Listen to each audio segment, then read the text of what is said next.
Falando de períneo, surgiu a dúvida, que é bem comum tanto no Instagram quanto nas outras redes, que é qual é a diferença de cirurgia do períneo, perineoplastia, colpoperineoplastia e vaginoplastia. Então, eu vou estar explicando agora para vocês, então, qual que é a diferença entre esses procedimentos, se é que tem diferença.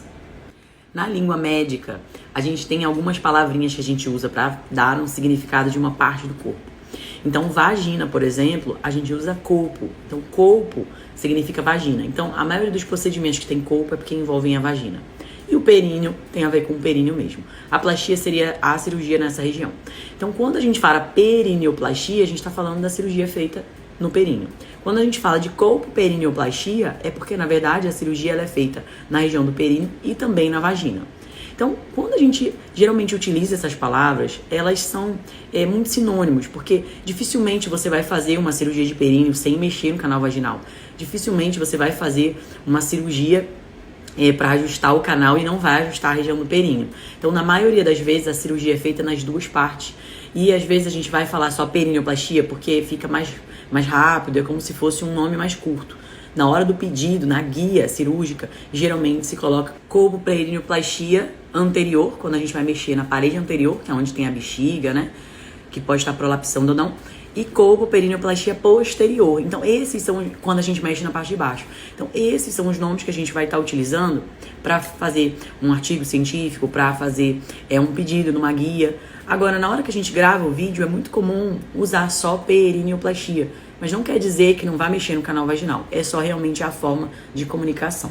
E aí, mais recentemente, apareceu a palavra vaginoplastia para fazer a confusão completa. Porque, na verdade, enquanto a cirurgia de períneo, né, a cirurgia perineoplastia mexe também no canal vaginal, a vaginoplastia também mexe no períneo.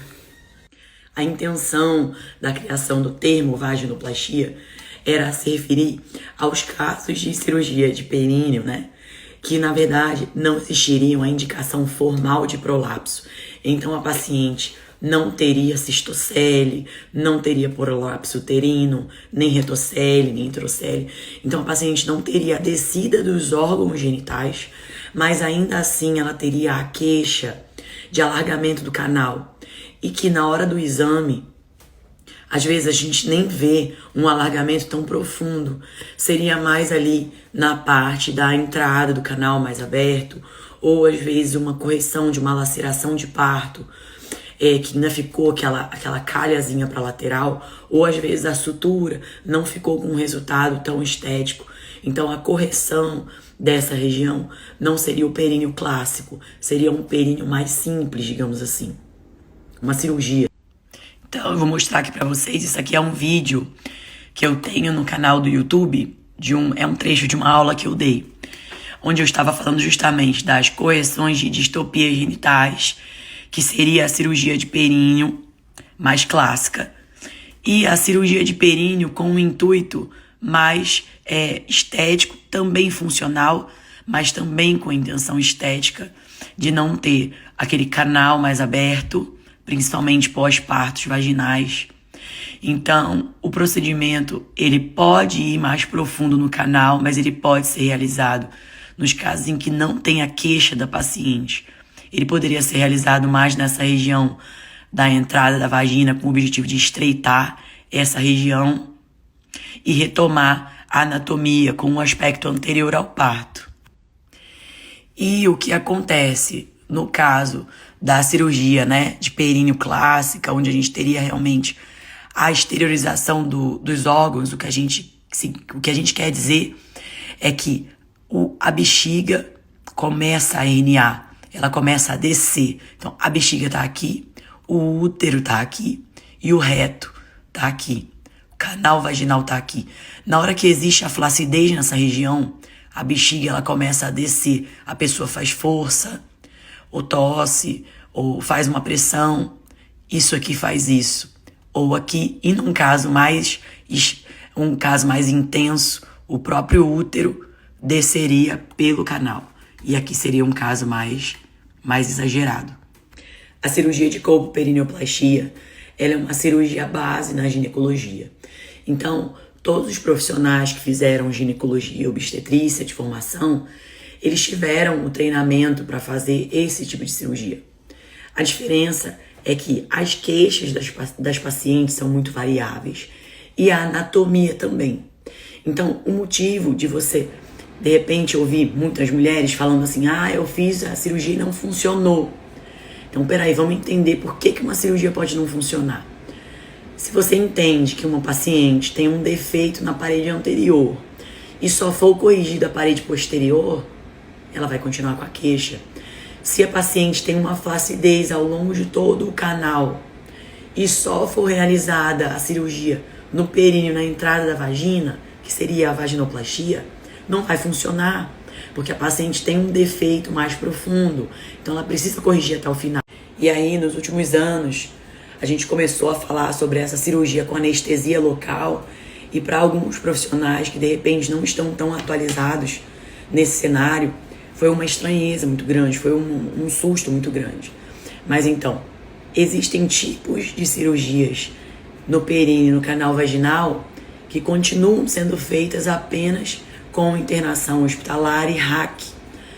Mas muitos casos, com aparelho de laser, passou-se a ser possível realizar com anestesia local. Então, são procedimentos com duração de 1 hora, que, apesar de serem com laser, tem ponto, tem corte, só que é uma cirurgia que praticamente não tem sangramento. É uma cirurgia que é muito confortável para a paciente fazer, acordada, conversando com a gente. Mas não significa que você vai operar qualquer paciente. A maioria dos casos das pacientes que me procuram, eu tenho feito com anestesia local já. Então, a única coisa que eu já falo assim de imediato, olha, se você tem prolapso uterino, não tem como fazer com local, ok? Porque vai precisar fazer a retirada do útero, então vai precisar ir pro hospital, sim. Agora, se o defeito não envolve prolapso uterino e envolve defeitos da parede anterior e posterior, a parte do períneo, né, e aquelas questões do parto, a gente vai precisar avaliar o perfil da paciente e o perfil de defeito da paciente, a queixa da paciente. E aí vocês conseguem entender que, na verdade, aquela história da vaginoplastia, que seria o períneo em que a gente vai mexer mais na entrada mesmo do canal e corrigir aquela abertura que fica pós-parto vaginal, esses a gente consegue fazer com muita tranquilidade com anestesia local. Então, para você que é mulher, que tem queixa de flacidez do canal, ar saindo do canal vaginal, ou às vezes sente um peso e tem até algum órgão para fora, a sugestão que eu dou é: procure um profissional que seja capacitado na sua cidade para realizar essa cirurgia. E na hora que você estiver conversando com ele, pergunte de forma detalhada o que vai ser feito no procedimento. Ao invés de você querer saber se o que ele vai fazer é uma perineoplastia, uma colpoperineoplastia, uma vaginoplastia, pergunta o que você quer dizer com isso, até onde você vai mexer, qual que é o plano cirúrgico. Então, a paciente, ela pode sim fazer esse tipo de pergunta para o profissional para que ela entenda de forma mais clara o que vai ser feito e para que ela entenda os motivos de por que naquele caso vai ser melhor fazer em ambiente hospitalar ou se não.